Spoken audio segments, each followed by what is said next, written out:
नमस्कार मित्रों, जोहार। DRGP 1 चैनल जो है मेरा डिलीट हो चुका है और इसके जगह पर मैंने DRGP 2 चैनल को बनाया है। जिस तरह आप लोगों ने उस चैनल पर प्यार दिया था, उस तरह इस चैनल को भी सपोर्ट कीजिए, प्यार दीजिए, क्योंकि इस चैनल के माध्यम से मैं आपको डिपार्टमेंटल एग्ज़ाम हो, डिपार्टमेंटल खबर हो या फिर किसी तरह का नोट्स हो क्लास वाइज, वो सभी इस चैनल के माध्यम से साझा करता रहूँगा। अब खबर को हम लोग देखते हैं। खबर यही है कि अब नई शिक्षा नीति के तहत माध्यमिक आचार्य की नियुक्ति होने वाली है और माध्यमिक आचार्य जो है वो कक्षा 9 से लेकर 12 तक पढ़ाएंगे, मतलब कक्षा 9, 10, 11 और 12 को पढ़ाएंगे। तो इस नियमावली के तहत अब क्या है, नई तरह से प्रक्रियाएं शुरू होगी और जो पहले TGT या PGT होते थे वो सभी अब पोस्ट खत्म समझे जाएंगे, समाप्त कर दिए गए हैं। अब उन पर बहाली नहीं होगी। अब जो बहाली होगी नई शिक्षा नीति के तहत, नई नियमावली के तहत माध्यमिक आचार्य की नियुक्ति होगी जो कक्षा 9 से लेकर 12 तक पढ़ाएंगे। तो खबर यही है, अब राज्य में NEP के तहत पढ़ाई और नियमावली के लिए गठित कमेटी ने सौंपी अनुशंसा। तो राज्य के सभी हाई स्कूल होंगे +2 में अपग्रेड। इंटर कॉलेजों में होगी 9वीं और 10वीं की पढ़ाई। कहने मतलब है कि जितना भी हाई स्कूल था वो अगर +2 नहीं हुआ है तो वो सभी अब +2 में अपग्रेड हो जाएंगे और जो टीचर की बहाली होगी वो 9 से 12 तक की होगी। इंटर कॉलेजों में जहां 11th और 12th की पढ़ाई होती थी, अब वहां जो है वो कक्षा 9, 10, 11 और 12 की पढ़ाई होगी। तो पूरी खबर को हम लोग जानते हैं, आगे देखते हैं। तो इसमें लिखा हुआ है, सरकार का स्कूली शिक्षा एवं साक्षरता विभाग झारखंड माध्यमिक विद्यालय स्थापना अनुमति व प्रस्वीकृति नियमावली 2026 तैयार कर रहा है। इसके तहत राज्य में अब राष्ट्रीय शिक्षा नीति 2020 NEP के अनुरूप कक्षा 9वीं से 12वीं तक की पढ़ाई एक साथ होगी। इस नीति के तहत हाई स्कूल और इंटर कॉलेजों को भी मान्यता मिलेगी।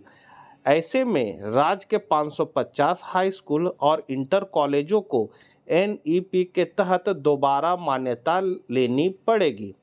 इधर विभाग की बनाई गई कमेटी ने नियमावली का प्रारूप बना लिया है। उसकी अनुशंसा के अनुसार विभाग आने की प्रक्रिया पूरी करेगा, मतलब उसके बाद जो अनुशंसा बना ली है उसका आने के बाद है तो प्रक्रिया पूरी शुरू हो जाएगा।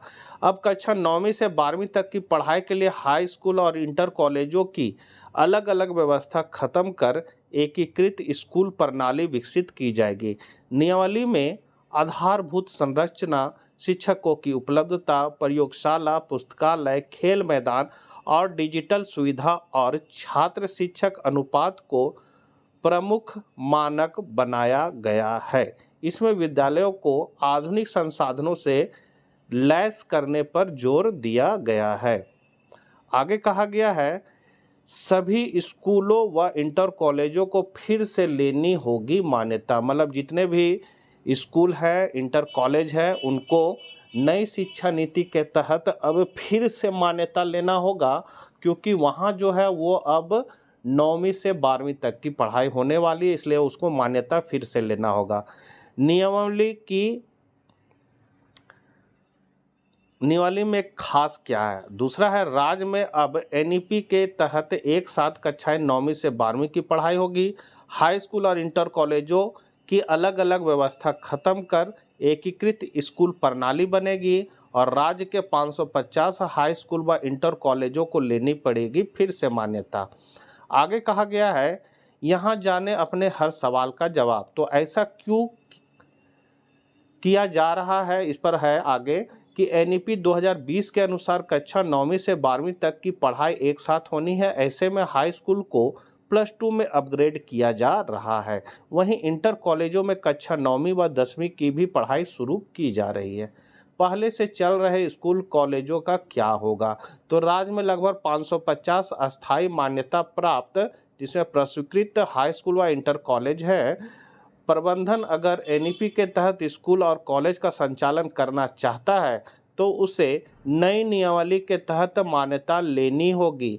कमेटी की अनुशंसा में यह कहा गया है कि अगर संस्थान इसके तहत मान्यता नहीं लेना चाहता है तो फिलहाल इनका संचालन के पूर्व के अनुरूप होगा, लेकिन इस पर अंतिम निर्णय जो है सरकार लेगी।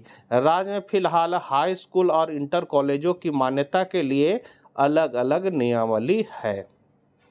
आगे कहा गया है कि नई नीति से क्या लाभ होगा। तो पहला है कि पढ़ाई में निरंतरता बनी रहेगी। तो 9वीं से 10वीं और फिर इंटर में जाने के दौरान स्कूल बदलने की परेशानी नहीं होगी। इससे पढ़ाई बीच में छूटने की संभावना कम होगी। दूसरा है ड्रॉप आउट कम होगा। तो कई विद्यार्थी 10वीं के बाद दूसरे कॉलेज में नामांकन नहीं ले पाते हैं। एक ही संस्थान में 12वीं तक पढ़ाई होने से ऐसे विद्यार्थियों की संख्या घटेगी, मतलब ड्रॉप आउट बच्चों की संख्या घटेगी। तीसरा है बेहतर शैक्षणिक माहौल मिलेगा। तो एक ही परिसर में लगातार बार स्कूल पढ़ाई करने से, मतलब एक ही परिसर में लगातार स्कूल पढ़ाई करने से शिक्षक विद्यार्थियों की क्षमता और कमजोरी को बेहतर समझ सकेंगे। इससे पढ़ाई की गुणवत्ता बढ़ेगी। अब जानिए क्या है मान्यता की शर्त, मतलब मान्यता जो लेंगे उसके क्या क्या शर्त है। तो पहला है भूमि। तो ग्रामीण क्षेत्र में 2 एकड़ व शहरी क्षेत्र में 1 एकड़ जमीन सोसाइटी न्याय के नाम पर 30 साल के लिए लीज पर निबंधित होनी चाहिए। दूसरा सुरक्षा कोष। तो शिक्षण संस्थान को सुरक्षा कोष में जनजातीय क्षेत्र में 4 लाख व गैर जनजातीय क्षेत्र में 6 लाख रुपये रखने होंगे। शिक्षक की योग्यता। तो शिक्षकों की योग्यता सरकारी विद्यालय के शिक्षक के अनुरूप माध्यमिक सहायक आचार्य नियमावली 2025 के तहत होगी। नियुक्ति। तो शिक्षक व कर्मी की नियुक्ति जो है राज्य सरकार की आरक्षण नीति के अनुरूप होगी। शासकीय निकाय। तो अभिभावक, शिक्षक, भूमि दानदाता और स्थानीय निकाय के निर्वाचित प्रतिनिधि शामिल होंगे। इसमें स्थानीय विधायक व सरकार के प्रतिनिधि शामिल नहीं होंगे। संसाधन। तो क्या चाहिए, तो प्रयोगशाला होना चाहिए, पुस्तकालय, शौचालय, खेल का मैदान और उपकर समेत सभी आवश्यक संसाधन होना अनिवार्य है। अब वर्ग कक्षा।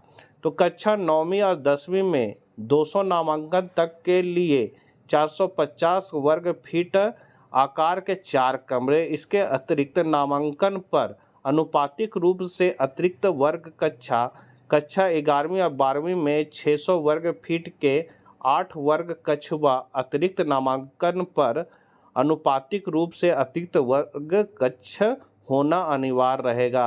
प्रचार और शिक्षक के लिए अलग कमरा होना अनिवार्य रहेगा।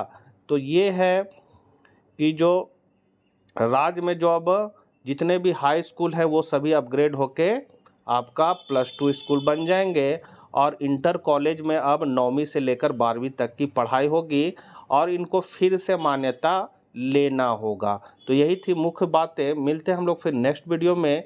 चैनल पर नए हैं तो सब्सक्राइब कर ले और कोई भी क्वायरी होगा तो कमेंट जरूर करें। मिलते हैं हम लोग फिर नेक्स्ट वीडियो में। जय हिंद, जय भारत।